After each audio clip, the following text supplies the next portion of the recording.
امری واحلل عقدۃ من لسانی یفقهوا قولی واجعل لی وزیرا من اہلی اعوذ باللہ من الشیطان الرجیم بسم اللہ الرحمن الرحیم واعبدوا اللہ ولا تشرکوا بہ شیئا وبالوالدین احسانا وبذی القربى والیتامى والمساکین والجار ذی القربى والجار الجنب والصاحب بالجنب وابن السبیل وما ملکت ایمانکم ان اللہ لا يحب من کان مختالا فخورا۔ وعن ابی ہریرہ رضی اللہ تعالی عنہ قال قال رسول اللہ صلی اللہ علیہ وسلم من یأخذ عنی ہؤلاء الکلمات فیعمل بہن او یعلم من یعمل بہن فقلت انا یا رسول اللہ صلی اللہ علیہ وسلم فأخذ بیدی فعد خمسا فقال اتق المحارم تکن اعبد الناس۔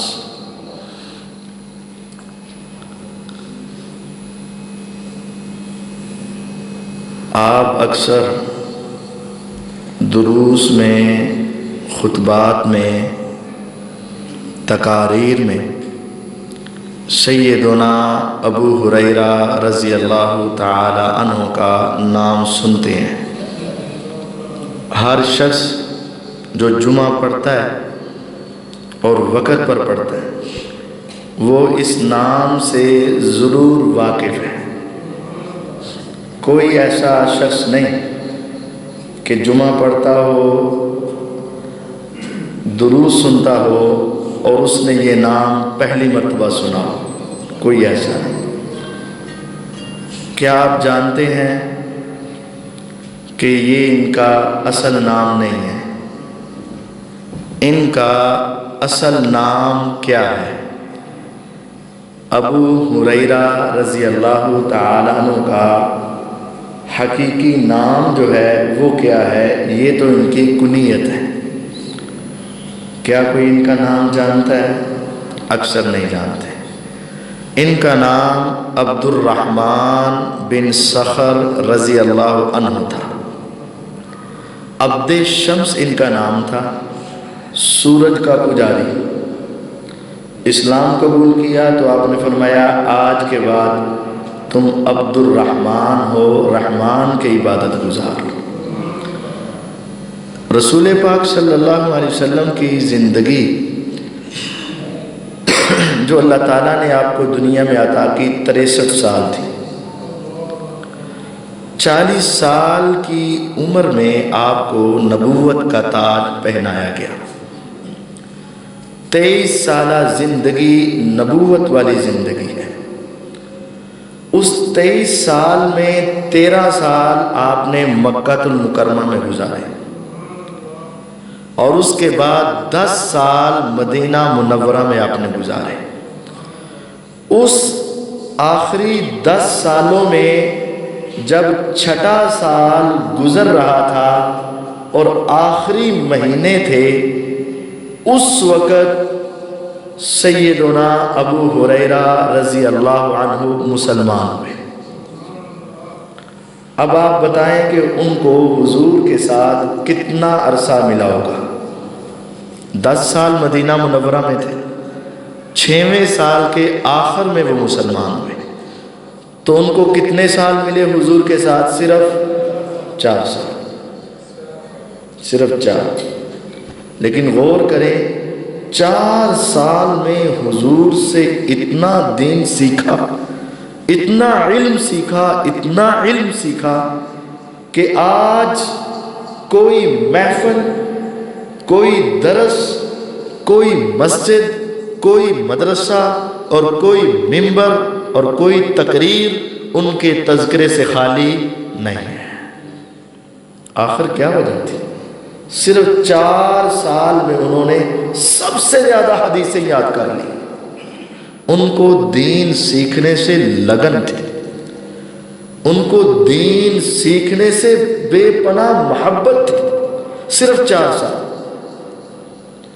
یہ حدیثیں بہت زیادہ بیان کرتے، تو لوگوں نے یہی اعتراض شروع کر دیا، ابو بکر رضی اللہ عنہ بھی تو ہے نا جو اول مرحلے سے مسلمان ہوئے، عمر رضی اللہ عنہ بھی تو ہے نا، سیدنا عثمان رضی اللہ عنہ بھی تو موجود ہے نا، حیدر کرار رضی اللہ عنہ، علی المرتضیٰ رضی اللہ عنہ بھی تو موجود ہے، لیکن یہ سارے سے بعد میں آنے والے سب سے زیادہ حدیثیں سناتے۔ اس کی وجہ کیا ہے؟ جب یہ بات ان کے کانوں میں پڑی، انہوں نے کہا کہ لوگوں، اگر علم چھپانا جائز ہوتا میں آج کے بعد تمہیں ایک حدیث بھی نہ سناتا، لیکن چونکہ علم اسے چھپانا حرام ہے، اس وجہ سے میں تمہیں حدیثیں سنا رہا ہوں۔ اور تمہیں یاد نہیں ہے کہ اگرچہ میں 4 سال ہی رہا، لیکن جب دن چڑھتا تھا انصار اپنے کاروبار میں چلے جاتے اور مہاجر اپنی محنت مزدوری میں چلے جاتے، اور مسجد نبوی کے افراد اپنے اپنے گھروں میں چلے جاتے، اور اکیلا شخص تھا جو حضور کے حجرے کے ساتھ جا کر بیٹھ جاتا کہ حضور کی ایک حدیث بھی ایسی نہ ہو جو مجھے یاد نہ ہو۔ آقا نکلتے تو میں ساتھ بازار میں نکلتا، آقا جہاں جہاں جاتے میں ساتھ ساتھ رہتا۔ بسا اوقات میری بھوک کی وجہ سے کیفیت یہ ہوتی کہ میں بے ہوش ہو کر گر جاتا، لوگ سمجھتے کہ اس کو مرگی کا دورہ پڑا ہے، لیکن انہیں کیا علم کہ میں بھوک اور پیاس کی وجہ سے بے ہوش ہوا پڑا ہوتا تھا، لیکن حدیثیں یاد کرتا تھا۔ یہی ان کی تڑپ اور تمنا تھی کہ رسول اللہ صلی اللہ علیہ وسلم کے پاس ایک مرتبہ آئے اور کہنے لگے، حضور بڑی حدیثیں سنتا ہوں، یاد بھی کرتا ہوں، کچھ یاد رہ جاتی ہیں، کچھ بھول جاتا ہوں، کوئی دعا کر دیں، کوئی بولے نہ۔ آپ نے فرمایا مسجد میں چلو، میں ایک بات کہوں گا، سب سے پہلے تو نے اس پر عمل کرنا ہے۔ مسجد میں جاؤ۔ حضور مسجد میں آئے، ابو ہریرہ رضی اللہ عنہ مسجد میں آئے، صحابہ مسجد میں، تو آپ نے فرمایا ابسط رداءک، چادر بچھاؤ، چادر بچھاؤ، رومال یا کوئی صافہ بچھاؤ۔ تو سب سے پہلے کس نے بچھایا؟ ابو ہریرہ رضی اللہ عنہ نے۔ حضور نے ایسے کیا، اب غور کریں، ایسے جیسے کوئی چیز پکڑی جا رہی ہے اور رکھی جا رہی ہے، 3 مرتبہ آپ نے ایسے کیا، پھر آپ نے فرمایا اس کو اپنے سینے سے لگا لو۔ صحیح بخاری کی حدیث ہے، کہتے ہیں میں نے اس کو اپنے سینے سے لگا لیا، فما نسیت شیئا بعدہ ابدا، اس کے بعد زندگی میں مجھے کبھی کوئی حدیث بھولی نہیں تھی، کبھی کوئی حدیث نہیں بھولی۔ بڑا بہترین سپیکر ہے، انہوں نے نہیں چھیڑنا، تھوڑی کٹ کر دیو لیکن ود نہیں کرنی، اور توجہ کریں۔ رسول اللہ صلی اللہ علیہ وسلم کے یہ صحابی جو حدیث یاد کرتے کبھی نہیں بھولتی۔ اب ان کی ایک حدیث تمہیں یاد کروانا چاہتا ہوں۔ جامع ترمذی حدیث کی کتاب ہے، اس میں یہ روایت ہے، حدیث کے راوی ہیں سیدنا ابو ہریرہ رضی اللہ عنہ، ان کا نام کیا ہے؟ عبد الرحمن بن صخر، صاد خا را۔ کہتے ہیں میں حضور کے سامنے بیٹھا ہوا تھا، صحابہ بھی کثیر تعداد میں تھے، تو رسول اللہ صلی اللہ علیہ وسلم نے ایک سوال کیا۔ آپ نے فرمایا من یاخذ انی ہؤلاء الکلمات فیعمل بہن او یعلم من یعمل بہن، میرے صحابہ کون مجھ سے وعدہ کرتا ہے جو میں ابھی بات بتاؤں گا پہلے وعدہ کرے کہ اس پر عمل کرے گا، اس کو یاد رکھے گا اور آگے پہنچائے گا تاکہ دنیا اس پر عمل کرے؟ کون ہے جو میرے ساتھ ابھی کی جانے والی بات پر عمل کرنے کا وعدہ کرتا ہے؟ اب غور کریں، میں اگر آپ سے کہوں کہ میں گل کرانا منو گے تو اسی کہاں گے کر سو پہلا کرو تو صحیح، کی پتا تھی پیسے ہی مانگ لو، تو پھر ایسی کس طرح کریں؟ ہمارے ہاں باپ بھی اگر بیٹے سے پہلے کہے نا بیٹا میری بات مانو گے تو وہ بھی سوچ میں پڑ جاتا ہے پتہ نہیں اب یہ کیا کہہ دیں گے۔ لیکن غور کریں، صحیح جامع ترمذی کی حدیث ہے، رسول اللہ صلی اللہ علیہ وسلم نے صحابہ سے کہا کون ہے جو مجھ سے وعدہ کرتا ہے کہ میری بات سن کر عمل کا وعدہ، یاد کرنے کا وعدہ، آگے پہنچانے کا وعدہ کون کرتا ہے؟ تو کہتے پورے مجمع میں سب سے پہلے جس کا ہاتھ بلند ہوا اس کا نام ابو ہریرہ رضی اللہ عنہ۔ حضور میں بس زندگی آپ کے نام پر وقف، جو آپ کہیں گے سر تسلیم خم، کبھی بھی ہم آگے سے چونکے چنانچے اگرچہ مگرچہ ایسے ویسے دیکھے نہ دکھائے نہ، کوئی بہانہ نہیں ہے، بس آپ کا فرمان سر تسلیم خم، آپ کی زبان سے نکلا ماننے کے لیے تیار۔ ابھی نہیں پتا کہ آپ جہاد کا حکم دے دیں، ابھی نہیں پتا آپ گھر سے جانے کا حکم دے دیں، ابھی نہیں پتا کہ آپ اپنے گھر والوں سے علیحدہ ہونے کا حکم دے دیں یا کیا کہیں، مجھے نہیں علم، لیکن میں آپ سے وعدہ کرتا ہوں جو آپ کہیں گے سو میں مانوں گا، آپ بات بتائیں۔ میرے آقا نے فرمایا آگے آ جاؤ۔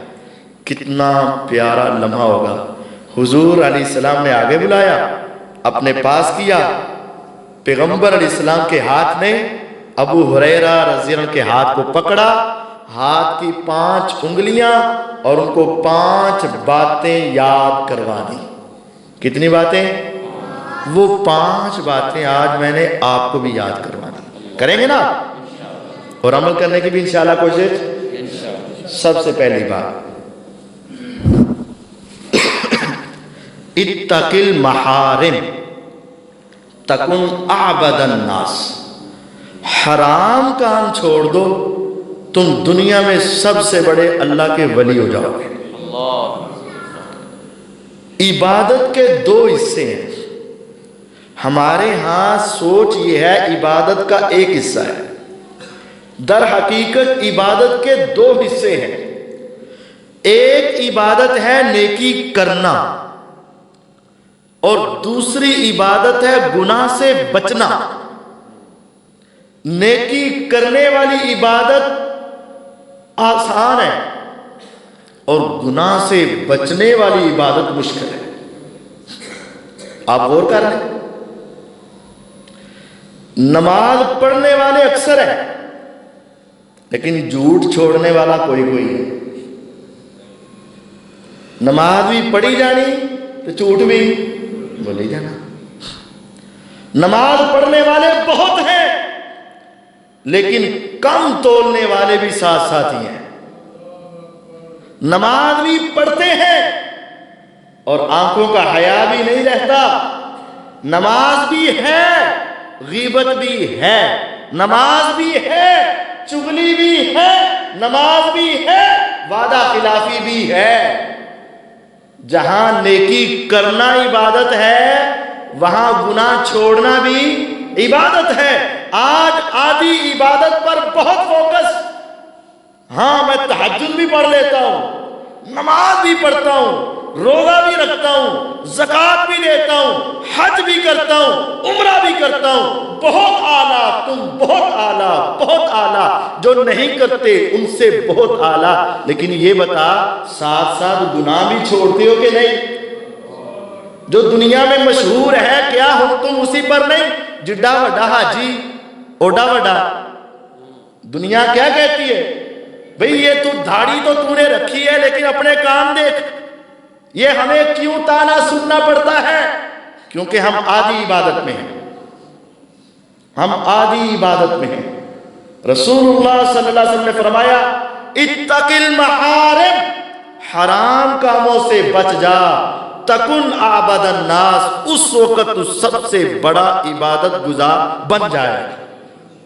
حرام سے بچنا عبادت گزار بننا ہے۔ صرف نماز عبادت نہیں ہے، نماز عبادت ہے لیکن یہ آدھا حصہ ہے۔ اللہ تعالیٰ نے جس کام کا حکم دیا وہ کرو، اور جس سے روکا اس سے رکو. یہ دو کام ہیں. کرنے کا حکم ہو تو کرو اور اگر روکا جائے تو رکو. یہ دو باتیں. اگر ہم کرنے کا حکم ہوا تو کر لیا لیکن روکا گیا تو رکے ہی نہیں تو ہماری عبادت مکمل نہیں. ہماری عبادت کا آدھا انحصار نیکی کرنے پر ہے اور آدھا گناہ سے بچنے پر ہے. اور تم کامل ولی، کامل عبادت گزار، سب سے بڑے عبادت گزار تب بنو گے اتق المحارم، جب تم حرام کاموں کو چھوڑ دو گے. نماز تم پڑھتے ہو، بے حیائی کو چھوڑ دو. نماز تم پڑھتے ہو، آنکھوں کی حفاظت کرو. نماز تم پڑھتے ہو، زبان کی حفاظت کرو. نماز تم پڑھتے ہو، کانوں کی حفاظت کرو. نماز تم پڑھتے ہو، رزق حلال کماؤ. بہنوں کا حق مت کھاؤ. دنیا میں آج تک آپ نے یہ تو سینکڑوں بہنیں دیکھی ہوں گی اور سنی بھی ہوگی بہنا نے اپنا حصہ معاف کرتا. اچھا آج تک کوئی ایسا عزت والا بھرا بھی دیکھے جنہیں اپنا حصہ بہن معاف کرتا؟ اے نہیں دیکھا. بہن کماندی بھی نہیں اور انہوں بھرا نہ محبت ہے انہیں معاف کرتا. سینکڑوں مثالہ بھرا کمائی بھی جاندہ ہے اج تک کدی کسی بھرا نے بہن نو معاف. یہ سوچیں ہم نے معاشرے میں کیا رکھا ہے. عبادت یہ نماز آپ آئے ہیں بہت بڑا کام ہے لیکن خدا را اپنے آپ کو گناہوں سے بچاؤ. حاجی صاحب ہیں نماز پڑھ رہے ہیں لیکن نال باہر جا کے سگریٹ بھی چل جاتے ہیں. نماز پڑھ رہے ہیں لیکن شلوار ٹخنوں سے نیچے ہے. میرے بھائی اس کو معمولی نہ سمجھنا.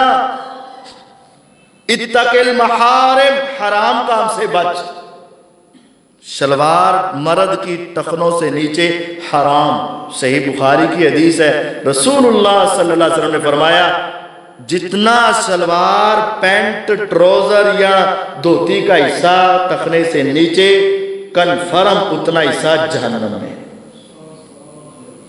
یہ صحیح بخاری کی حدیث ہے، کنفرم جہنم. حرام کام ہے بچتے ہی نہیں. حرام کام ہے میوزک سننا، گانے سننا حرام ہے، میوزک سننا حرام ہے لیکن چل رہے ہیں.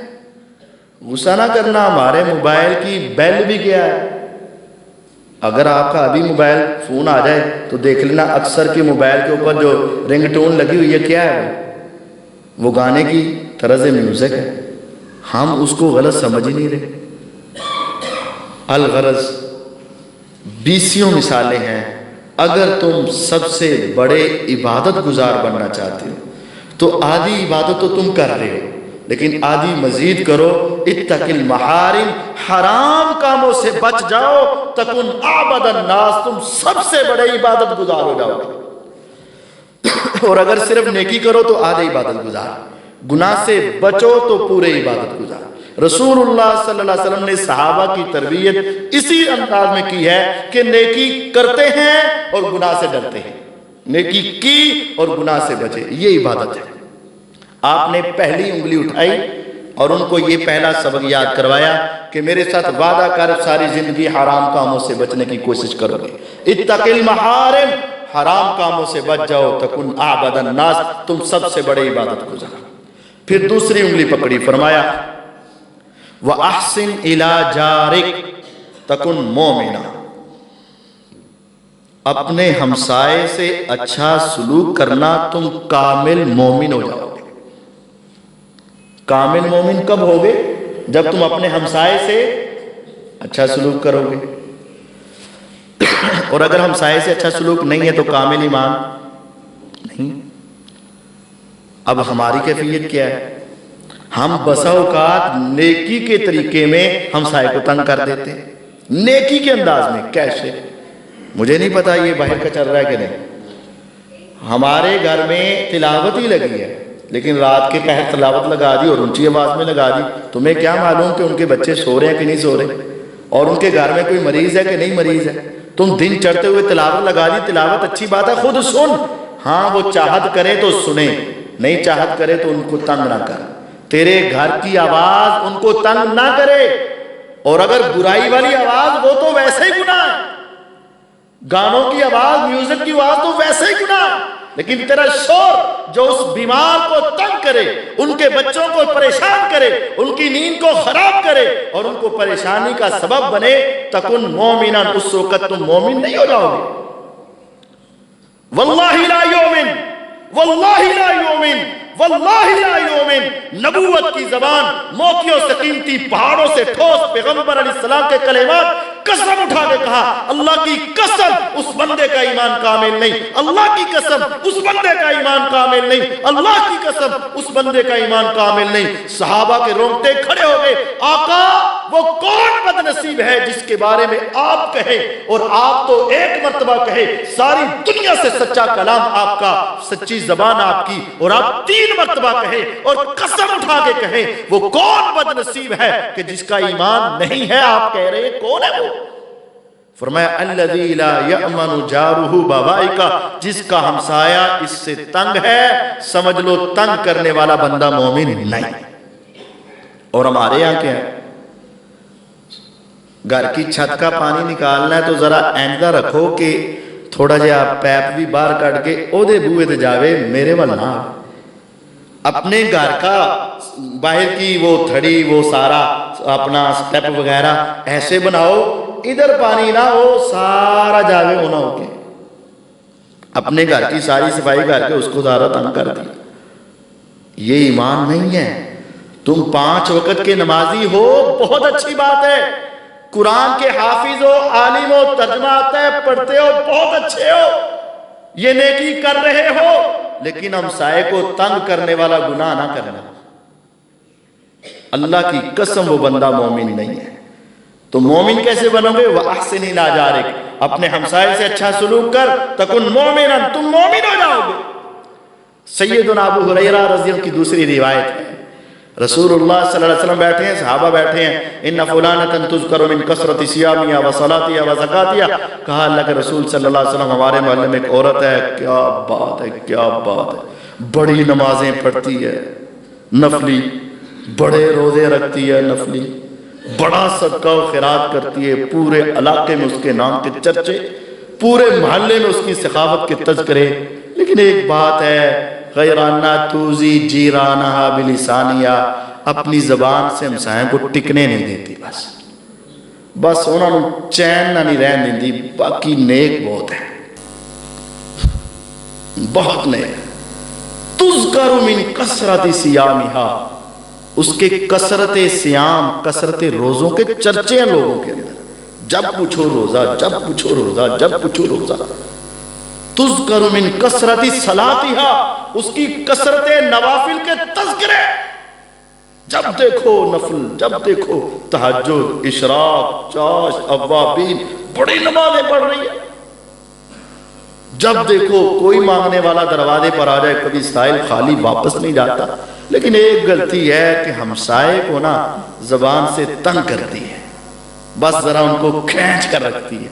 فرمایا ہی فی النار، سن لو یہ عورت جہنمی عورت ہے، جہنم میں جائے گی۔ نمازیں، روزے، صدقہ و خیرات سب کے، جس نے اپنے ہمسائے کا خیال نہ رکھا، موقع سے فائدہ اٹھایا۔ مسند احمد کی روایت ہے، سیدنا ابو ہریرہ رضی اللہ عنہ راوی ہیں، ایک صحابی فوراً سے اٹھے اور کہنے لگے حضور میں بھی سناؤں، ہمارے محلے میں ایک عورت ہے، وہ اس کے بالکل 180 ڈگری پر بالکل مخالف، بالکل مخالف۔ کیسے؟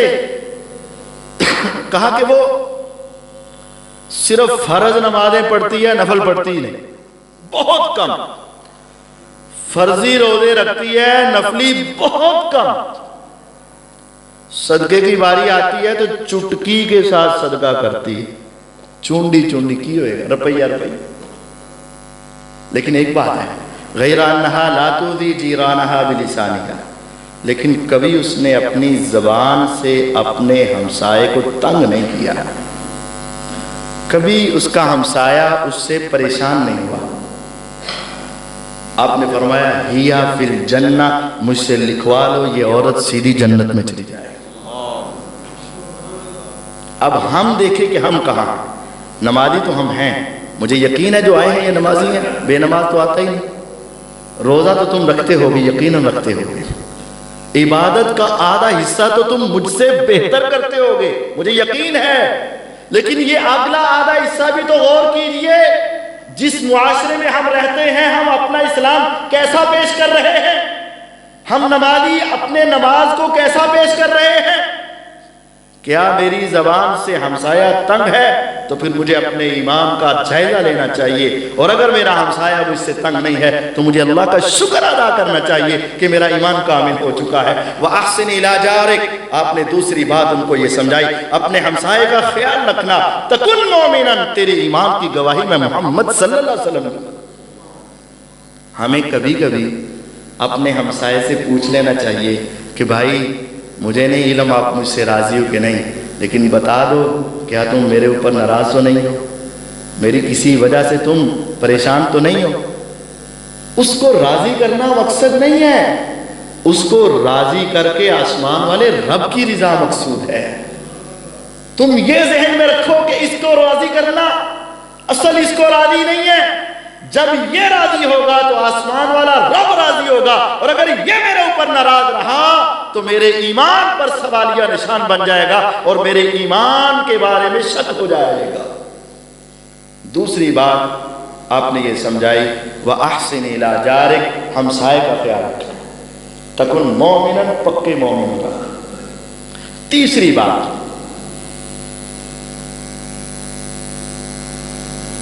وَارْضَ بِمَا قَسَمَ اللَّهُ لَكَ تَكُنْ أَغْنَى النَّاسِ، جو اللہ نے تیرے حصے میں تقسیم کر دیا ہے نا، حسد نہ کر، لالچ نہ کر، راضی ہو جا، شکوے نہ کر، شکایتیں نہ کر، ناراض نہ ہو. اللہ نے جو تیرے حصے میں تقسیم کر دیا اس پہ راضی ہو جا. تکن اغنى الناس، تجھے گارنٹی ہے کہ تم دنیا میں سب سے بڑے غنی ہو جاؤ گے، سب سے بڑے مالدار ہو جاؤ گے. کس پر؟ جو اللہ نے تمہارے حق میں دے دی ہے. بس اس میں ساری چیزیں آتی ہیں. اللہ نے تو تیرے لیے تقسیم کیا، مال، اولاد، بیوی، گاڑی، مکان، جو چیزیں. میں چاہتا ہوں کہ میرا مکان اپنا ہو، لیکن میرے رب نے میری تقسیم ہی ایسی کی کہ میں کرائے کے مکان پر ہوں. شکوہ نہ کر مالک، تو جس حال میں رکھے میں تیرے اوپر راضی. میں چاہتا ہوں میری گاڑی اپنی ہو، نہیں ہے مالک، میں تیری تقسیم پہ راضی. میں چاہتا ہوں میری اولاد ہو، نہیں ہے مالک، میں تیری تقسیم پہ راضی. میں چاہتا ہوں میرے بیٹے ہوں، نہیں ہے بیٹیاں ہی بیٹیاں ہیں مالک، میں تیری تقسیم پہ راضی.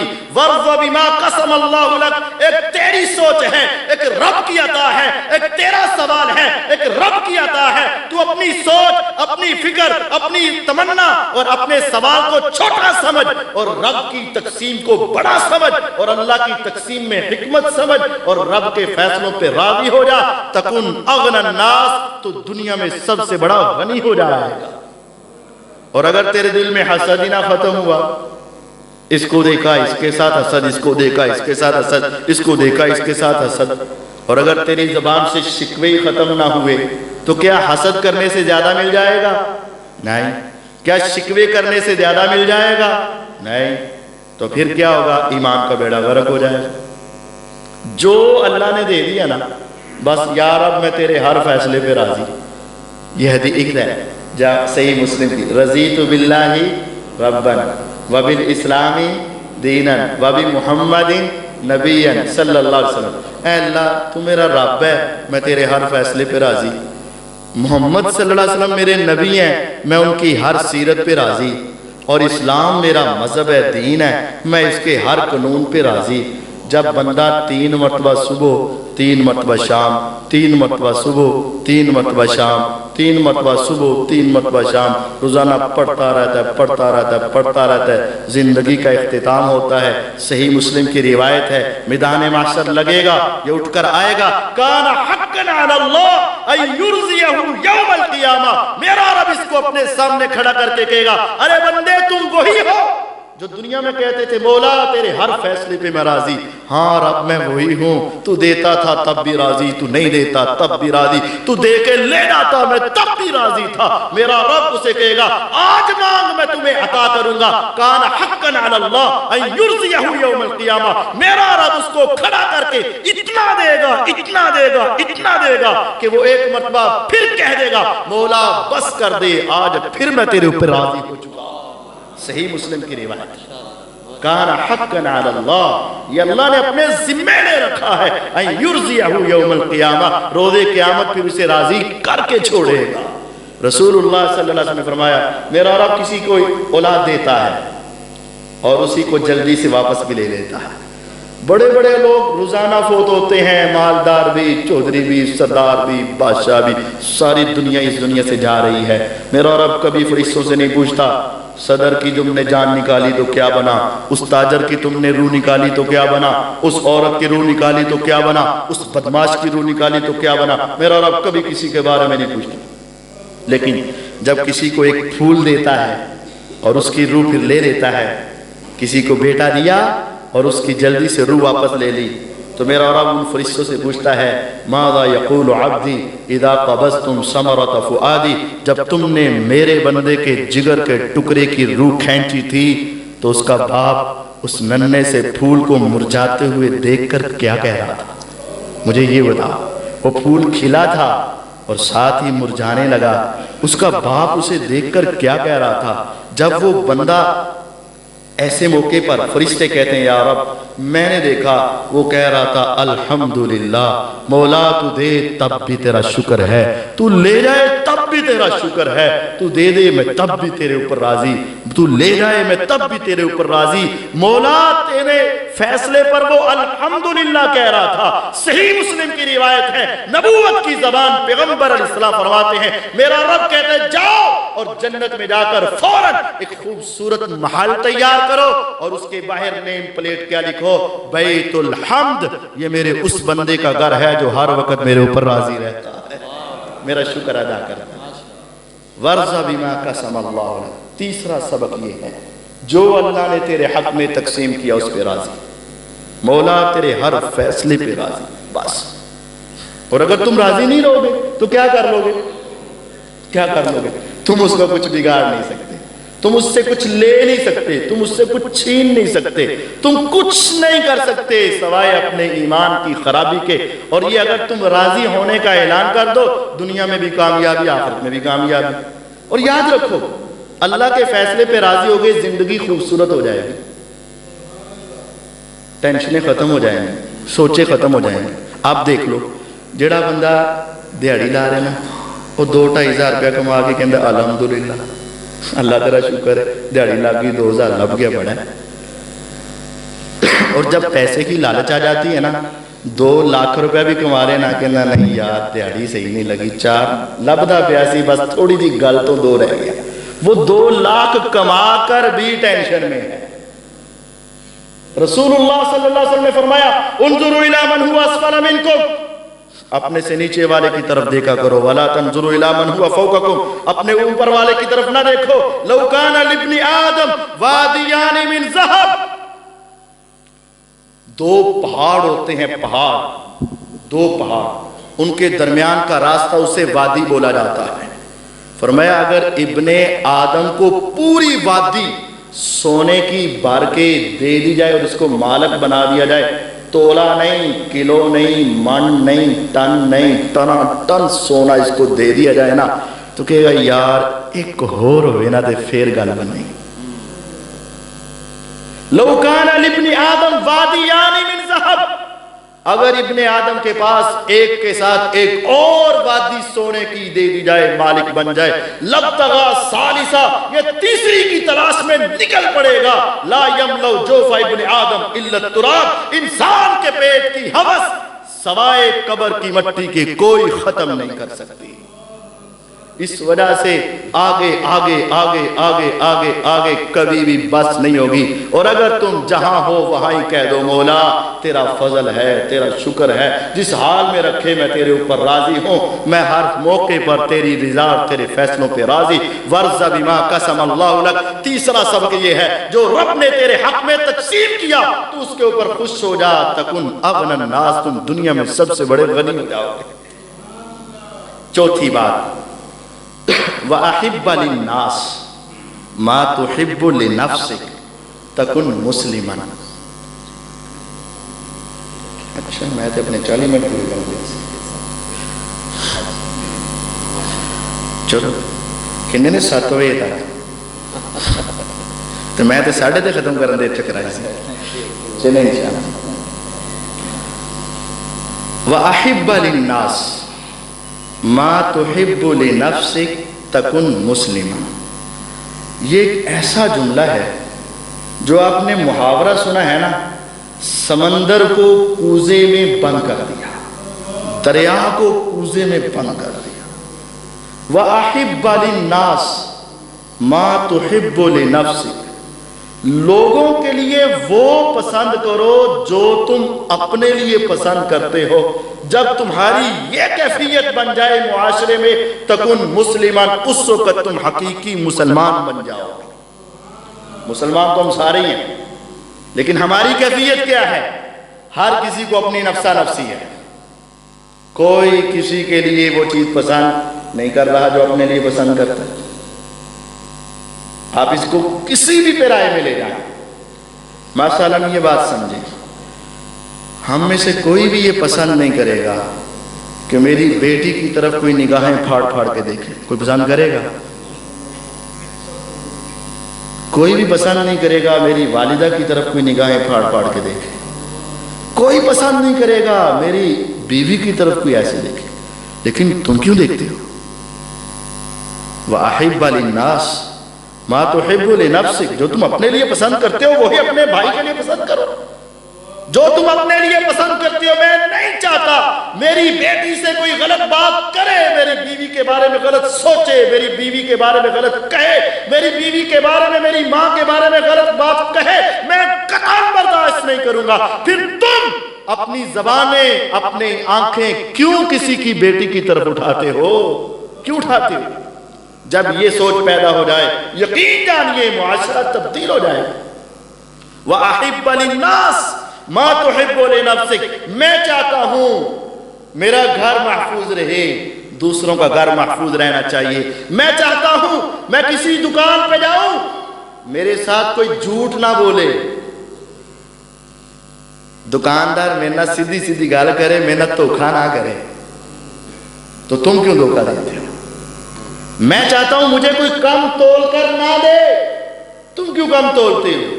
میں چاہتا ہوں کوئی میں سامنے کھڑا ہوں، کوئی پیچھے سے اشارے کر کے غلط باتیں نہ کرے، تم کیوں کرتے ہو؟ میں چاہتا ہوں کہ میں کسی کی غیبت نہ، میری کوئی غیبت تو تسی کیوں کرتے ہو؟ اگر مجھے پتہ چل جائے اے میری غیبتاں کر دے، مجھے اچھا لگے گا؟ نہیں، تو تم کیوں کرتے ہو؟ میں چاہتا ہوں میرے ساتھ کوئی ظلم نہ کرے، تم کیوں ظلم کرتے ہو؟ میں چاہتا ہوں میرا حق کوئی نہ کھائے، تو تسی پہنا نہ کیوں کھانا ہے؟ وَأَحِبَّ لِلنَّاسِ، لوگوں کے لیے وہی پسند کرو، مَا تُحِبُّ لِنَفْسِكَ، جو تم اپنے لیے پسند کرتے ہو، تکن مسلمان، جب تمہاری یہ کیفیت بنے گی اس وقت تم کامل مسلمان ہو جاؤ گے۔ رسول اللہ صلی اللہ علیہ وسلم کے صحابہ وَيُؤْثِرُونَ عَلَىٰ أَنفُسِهِمْ وَلَوْ كَانَ بِهِمْ خَصَاصَةٌ کی عظیم تصویر تھے۔ اپنے لیے پسند کرتے ہیں تو مسلمان بھائی کے لیے بھی پسند کرتے ہیں۔ رسول اللہ صلی اللہ علیہ وسلم کے پاس ایک صحابی آئے، حضور مسافر ہوں، مہمان ہوں، کھانا بھی کھانا ہے۔ ٹھیک ہے، گھر پتہ کیا، سب سے پہلے اپنے گھر پیغام بھیجا، نہیں ہے، دوسرے گھر نہیں ہے، تیسرے، چوتھے، پانچویں، چھٹے، ساتویں، آٹھویں، نویں، پہلے اپنے 9 گھروں میں پتہ کیا، کھانا پکا ہوا ہے، کچھ کھانے کو ہے، کچھ نہیں۔ اتوں ہی ساڈا پہلے کام، کوئی آ جائے تو یار وہ کھانا کھانا تو نال میں بھی کھانا ہے، ہم خود کھلانے کے لیے تیار نہیں، اس کے ساتھ خود جانے کے لیے تیار نہیں۔ حضور نے پہلے اپنے گھر میں تلاش کیا، نہیں ملا تو صحابہ سے پوچھا کون ہے جو اس مسافر کو کھانا کھلائے؟ تو ایک صحابی نے جلدی سے کہہ دیا حضور میں، تہاڈا مہمان تو میں میزبان، جلدی سے کہہ دیا۔ اس وقت کون سے فون سے گھر پوچھ لیتا کچھ ہے کہ نہیں ہے، تو انہوں نے کہا حضور میں ہوں، تو گھر لے کے حضور کے مہمان کو گھر والی سے جا کے کہا کہ حضور کا مہمان ہے، کھانا کھلانا ہے۔ اس نے کہا اللہ کے بندے تھوڑا سا کھانا، بچے بھوکے، میں تم اور تھوڑا سا کھانا ہم کھائیں کہ مہمان اور بچے؟ اس نے کہا ساری باتیں تیری درست ہیں، لیکن جب میں نے حضور سے کہہ دیا ہے اب بات ختم، اب کھائے گا مہمان ہی، بھوکے رہیں گے ہم۔ واحب للناس ما تحب، اگر تمہیں اپنے لیے کھانا پسند ہے تو اس کے لیے پسند کر، تو ان کا کھائے گا مہمان، بھوکے رہیں گے ہم۔ ان کا ٹھیک ہے۔ تو وہاں کا یہ عرب کا ایک کلچر تھا، تہذیب تھی کہ جب تک میزبان نہ کھائے مہمان نہیں کھاتا۔ اب کھانا ہے تھوڑا، میزبان کھائے کہ مہمان کھائے، اگر دونوں کھائیں تو آدھا آدھا کھا کے دونوں ہی بھوکے رہ جائیں، کھانا تھوڑا ہے۔ اب اس نے گھر والی سے کہا ہم کھانا شروع کریں گے، دور پڑا چراغ ہوگا جس کی روشنی آ رہی ہوگی، تم آواز دے کے کہنا میں ذرا چراغ درست کر دوں، درست کرتے کرتے بجھا دینا تاکہ مہمان ذرا کھا لے۔ میں اپنا ہاتھ بڑھاؤں گا بھی، پیچھے بھی لے کے جاؤں گا، منہ کو ہلاؤں گا بھی، پورے اس کے ساتھ ایکشن بناؤں گا، اس کو یوں محسوس ہوگا یہ کھا رہا ہے لیکن ایک نوالا بھی میرے پیٹ میں نہیں جائے۔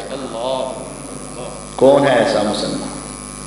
ہم تو سامنے پڑی بھی اس کو گھما کر کہہ لیتے ہیں کہ میرا حصہ ہے، تم اپنا لگ۔ کون ایسا مسلمان آج موجود ہے؟ ہم اپنے بھائی کے لیے کیا پسند کرتے ہیں؟ ہم تو کسی جگہ ٹریولنگ کر رہے ہوں تو کسی کو جگہ مزدور اور بیمار کو دینے کے لیے تیار نہیں۔ ہماری اخلاقیات کیسی ہیں؟ لیکن حضور نے ہمیں جو سمجھایا اور صحابہ نے کر کے دکھایا، اس مہمان نے کھانا کھایا، صبح ہوئی، مہمان اور میزبان دونوں مسجد میں پہنچے۔ ان کے مسجد میں پہنچنے سے پہلے آسمان سے جبریل پہنچ چکے تھے علیہ السلام، آسمان سے جبریل علیہ السلام آ چکے تھے۔ حضور یہ لیجیے اپنا مہمان رات کو کھانا کھلا دیا۔ فرمایا بتانے کی ضرورت نہیں، تجھ سے پہلے آسمان سے یہ آیت اتر چکی ہے۔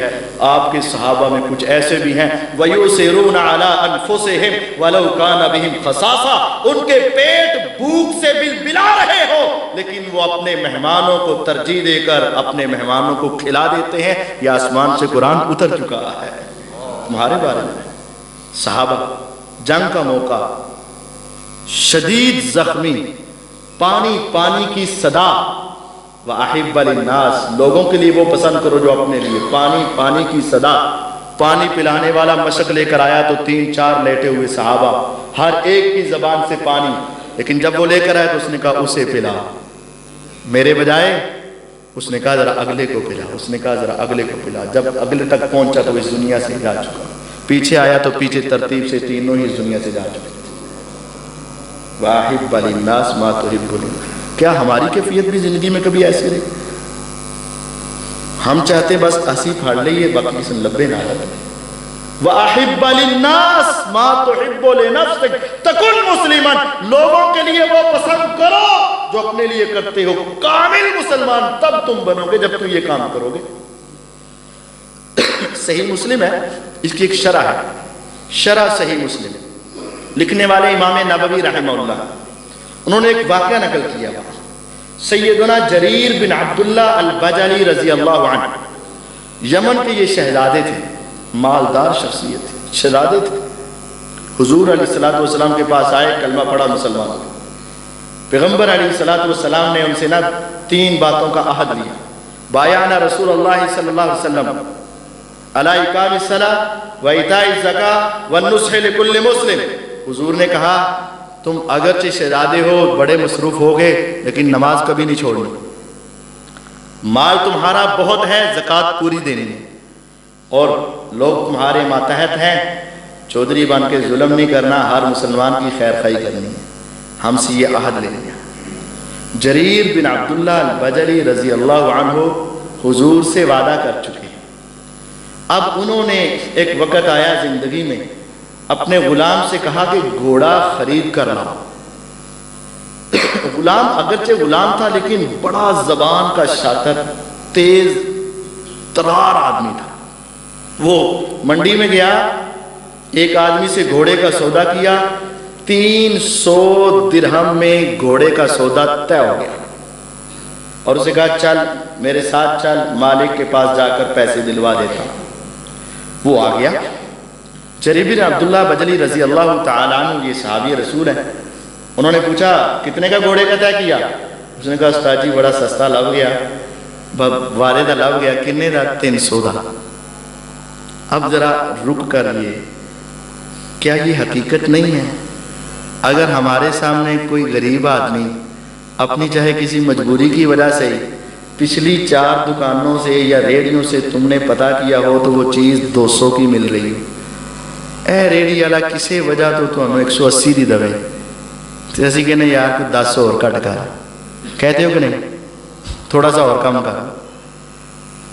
ہم یہ ہے کہ بس کم کرو کم کرو, بس جو بیچارہ مجبوری سے فائدے اٹھا. ہماری یہ کیفیت مجبوری سے فائدے اٹھا.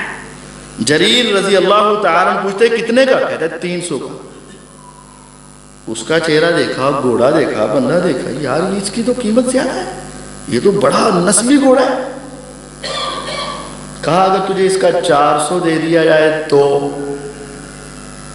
وہ حیران ہو کے دیکھتا ہے 300 طے تھا, یہ 400 کہہ رہے ہیں. اس نے کہا یہ آپ کی کرم نوازی ہوگی.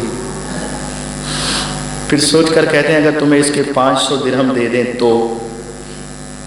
اس نے کہا یہ تو آپ کا میرے اوپر زندگی بھر بہت بڑا احسان ہوگا. انہوں نے کہا اس کی قیمت مجھے زیادہ محسوس ہو رہی ہے, اگر 600 دے دوں تو راضی ہو؟ وہ دل میں سوچ رہا ہوگا لینا بھی ہے کہ نہیں, وہ تو یہی سوچ رہا ہوگا. اس نے کہا سر اگر آپ 600 دے دیں تو مہربانی ہوگی. لکھا ہوا ہے کہ جریر رضی اللہ عنہ نے 800 درہم اٹھائے اور اس آدمی کے ہاتھ پہ رکھ دیے. وہ تو لے کر جلدی سے نکل گیا. پیچھے سے غلام کہنے لگا مالک کیا ہوا؟ وہ اپنی مرضی سے اپنا گھوڑا 300 میں بیچنے کے لیے تیار, اور آپ کے پاس آیا, کوئی ظلم نہیں, کوئی جبر نہیں, کوئی دھوکہ نہیں, کوئی فراڈ نہیں, کوئی غلط بات نہیں, اور آپ نے 300 کے بجائے 800 دیا. کہا مجھے علم ہے وہ 300 میں دے جاتا, مجھے علم ہے کہ میں نے 500 درہم زیادہ دیا, لیکن یاد رکھ میں نے زیادہ پیسے دے کر اپنا نقصان نہیں کیا. میں نے پیغمبر کی حدیث کی زبان سے, آج نبوت کی زبان سے اپنے آپ کا سچا مسلمان ہونا ثابت کیا ہے. وَأَحِبَّ لِلنَّاسِ مَا تُحِبُّ لِنَفْسِكَ, لوگوں کے لیے وہ پسند کرو جو تم اپنے لیے پسند کرتے ہو. اگر میں اس کا مالک ہوتا, میں اس کو جانتا ہوں, اس کی نسل کو, اس کے رنگ کو, اس کے روپ کو, اس کی کیفیت کو میں جانتا ہوں, اس کی اہمیت کو میں جانتا ہوں. اگر میں ہوتا 800 سے کم کبھی نہ بیچتا.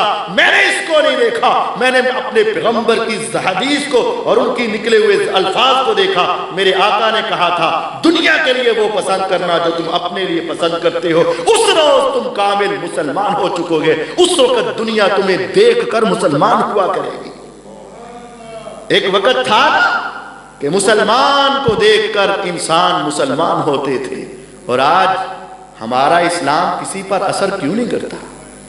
ہمارے بچوں پر اثر کیوں نہیں کرتا؟ اسی آپ جھوٹ بول رہے ہیں. میں اپنے اوپر ہی بات کرتا ہوں, فون آتا ہے کدھر ہو؟ گھر میں بیٹھا, میں گھر نہیں ہے. کرتے ہیں کہ نہیں کرتے؟ فون پر بچوں کو کہتے ہیں, ان کہہ دے ابو ستے نے, گھر ہی نہیں ہے. علاقے نتھوکی دا علاقہ ہے, وہاں ایک آدمی میرے پاس آیا, کہتا کہ صاحب تجھ صحیح کہندے سی بچے نہ جھوٹ نہ بولو. میں کہ کیوں؟ کہ نہ میں نہ ایک بندے نے پیسے لینے سی تو لینا آ گیا, سچی بات نتھوکی, تو لینے آ گئے. تو میں نے اپنے بیٹے کو کہا یار اسے کہہ دے گھر نہیں, ابو گھر نہیں ہے. تو پھر میں نے ایک بندے سے پیسے لینے تھے اور بڑا میں اس کے پیچھے پڑا, بہت کچھ ہوا, پرے پنچایتیں ہوئیں. تو اس کے دینے کا ٹائم آیا تو وہ دروازے پر آیا, اس نے کہا ابو نے بلا, انہوں نے کہا ابو گھر نہیں ہے. جس سے لینے تھے پہلے وہ آیا تو میں نے بچے کو سمجھا دیا کہ ابو گھر میں نہیں ہے, اور اب جس نے دینے تھے وہ دینے والا دروازے پر آیا, بچے نے پھر کہہ دیا ابو گھر میں نہیں ہے. چل ہم کہتے ہیں میرے ساتھ کوئی دھوکہ نہ ہو، میرے ساتھ کوئی ظلم نہ ہو، میرے ساتھ فراڈ نہ ہو، میرے ساتھ کوئی غلط بیانی نہ کرے، لیکن جب ہماری باری آتی سارا کچھ کرتے ہیں۔ چوتھا سبق یہ ہے وَأَحِبَّ لِلنَّاسِ مَا تُحِبُّ لِنَفْسِكَ، لوگوں کے لیے وہ پسند کرو جو زندگی کے ہر شعبے میں، ہر شعبے میں اس بات کو اپنے دل دماغ میں رکھو۔ پانچویں بات وَلَا تُكْثِرِ الضِّحْكَ فَإِنَّ كَثْرَةَ الضِّحْكِ تُمِيتُ الْقَلْبَ، زیادہ نہ ہنسا کرو، زیادہ نہ ہنسا کرو، کیونکہ زیادہ ہنسنے سے دل مردہ ہو جاتا ہے، دل مردہ ہو جاتا ہے۔ ہمیں اس کا احساس نہیں ہوتا کیونکہ ہمارا پہلے ہی مردہ ہے، ہمیں اس کا احساس نہیں ہوتا کیونکہ ہمارا پہلے ہی مردہ ہو چکا ہوتا ہے۔ یہ اسے احساس ہوتا ہے جس کا کپڑا صاف ہو، داغ لگے تو اسے محسوس ہوتا ہے، جس کا پہلے ہی داغ ہوا ہو اس میں ایک اور بھی لگ جائے تو اس کو محسوس نہیں ہوتا ہے۔ کبھی اپنے دل کو صاف کرنا پہلے اور اس کو زندہ کرنا، پھر دیکھنا کیا ہنسنے سے میرے دل کی کیفیت بدلی ہے کہ نہیں بدلی۔ ہمیں اپنے دل کی کیفیت کے بدلنے کا پتہ ہی نہیں چلتا کیونکہ دلوں پر پہلے ہی زنگ چڑھے ہوئے ہیں۔ ان القلوب تصدع کما یصدع الحدید، ان دلوں پر زنگ چڑھ جاتے ہیں جس طرح لوہے پر زنگ چڑھ جاتے ہیں۔ قلت یا رسول اللہ صلی اللہ علیہ وسلم فما جلاؤہا، میں نے پوچھا حضور دنیا میں تو زنگ ریگمار سے اتر جاتا ہے، دل کا زنگ کیسے اترے گا؟ فرمایا تلاوت القرآن و ذکر اللہ تعالی، قرآن کو سمجھ کر پڑھنا اور اللہ کا ذکر سمجھ کر کرنا، تب جا کے دل کا زنگ اترے گا۔ تلاوت سمجھ کر پڑھنا اور ذکر سمجھ کر کرنا، میں روزانہ 10 تسبیحیں کرنا، قاریاں سبحان اللہ سبحان اللہ سبحان اللہ سبحان اللہ سبحان اللہ سبحان اللہ سبحان اللہ سبحان اللہ سبحان اللہ، کوئی فائدہ نہیں۔ میں روزانہ 100 بار پڑھنا استغفر اللہ استغفر اللہ استغفر اللہ استغفر اللہ استغفر اللہ، کوئی فائدہ نہیں۔ دل نہیں پاک ہوگا، دل نہیں صاف ہوگا تو 100 کے بجائے 10 مرتبہ پڑھ لے، لیکن سوچ کر پڑھ، استغفر اللہ، مولا مجھ سے جو غلطی میں تصور کر کے، حاضر کر کے، گناہ ذہن میں لا کر استغفر اللہ پڑھ۔ یہ استغفار ذہن میں لا کر کرو، سبحان اللہ ذہن میں اللہ کو لا کر، قرآن کی تلاوت توجہ سے، ولا تکثر الذکر، زیادہ نہیں ہنسنا، فإن کثرت الضحک تمیت القلب، زیادہ ہنسنے سے دل مردہ ہو جاتا ہے۔ لو تعلمون ما اعلم لضحکتم قلیلا ولبکیتم کثیرا، پیغمبر علیہ السلام فرماتے ہیں اگر تمہیں پتہ چل جائے نا جو مجھے پتہ ہے، اور اگر تم دیکھ لو جو میں نے دیکھا ہے، تو آج کے بعد کبھی تم اپنے بستر پر نہ سو، اور کبھی تم اپنی عورتوں کے پاس لذت کے ارادے سے نہ جاؤ، تمہاری نیندیں اڑ جائیں اور تمہاری خوشیاں ختم ہو جائیں، وَلَا بَقَيْتُمْ كَثِيرًا، تمہاری آنکھوں سے کثرت سے آنسو بہتے رہیں اور تمہاری زبان اور چہرے پہ ہنسی ختم ہو جائے۔ اگر تمہیں آخرت کا اور قیامت کا صحیح تصور تمہیں پتہ چل جائے، اگر تمہیں اس دن کی ہولناکی کا علم ہو جائے، تو پھر تمہاری زندگیاں بدل جائیں۔ لیکن ہمارے یہاں کیا ہے؟ یہ لطیفے کیا ہیں؟ یہ چٹکلے کیا ہیں؟ یہ سٹیج ڈرامے کیا ہیں؟ ہم تو پیسہ خرچ کر کے ہنسی مذاق کو سننے کے لیے جاتے ہیں، اور ہمیں وہ بندہ پسند ہے جو محفل کو گرما دے، سب کو ہنسا دے، جھوٹ جھوٹ کے قصے کہانیاں سنا دے کہ نہیں یار آج جو نہیں ہے، مزہ ہی نہیں آ گیا۔ وہ بیٹھتا ہے تو محفل جمتی ہے، وہ آتا ہے تو محفل میں رونق آتی ہے۔ ہاں اصل میں دل مردہ ہو چکے ہیں، اور ان مردہ دلوں میں اسی طرح رونق آتی ہے۔ خدا را ہمارے دل اگر اس پر قرآن اثر نہیں کر رہا، حدیث اثر نہیں کر رہی، آپ نے عرب علماء کو دیکھا سنا تو ہوگا، اللہ آپ سب کو حج کے لیے لے جائے، عمرے کے لیے بھی لے جائے، وہاں عام نمازیں بھی پڑھاتے ہوتے ہیں نا، تو پڑھتے پڑھتے ایک دم سے رونا شروع کر دیتے۔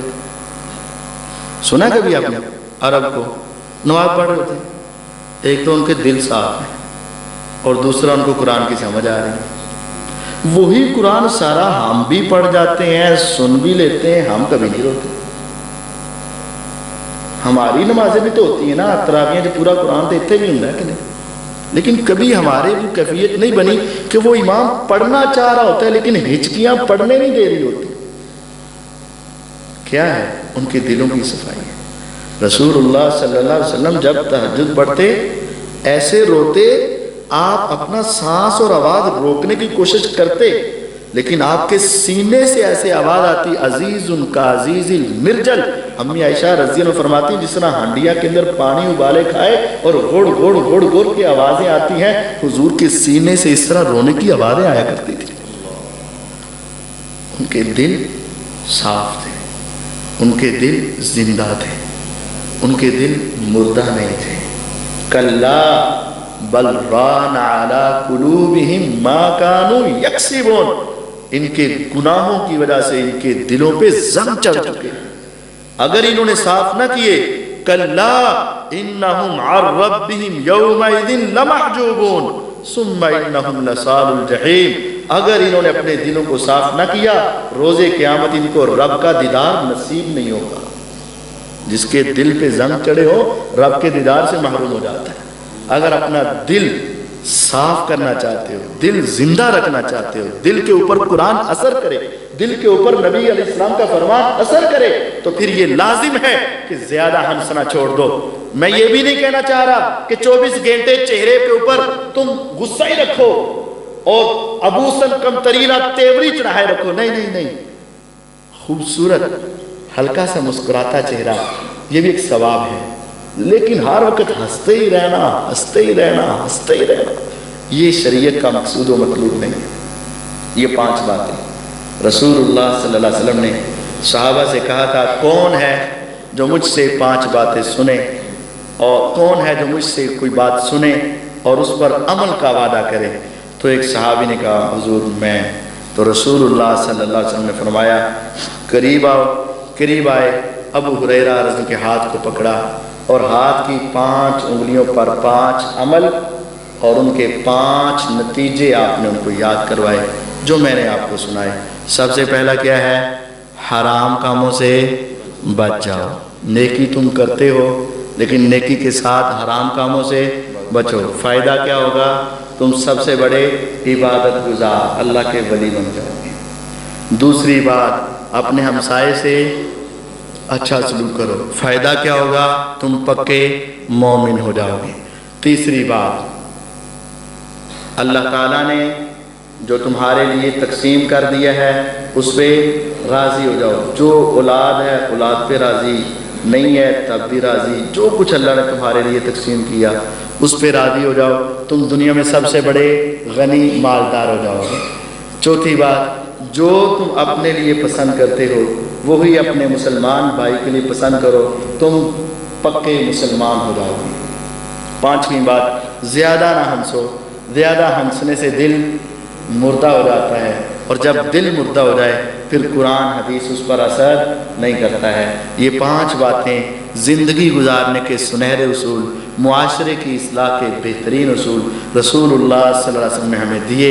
اللہ تعالیٰ مجھے اور آپ کو ان 5 باتوں کو یاد رکھنے، عمل کرنے اور آگے پہنچانے کی توفیق عطا فرمائے۔ وآخر دعوانا ان الحمد للہ رب العالمین۔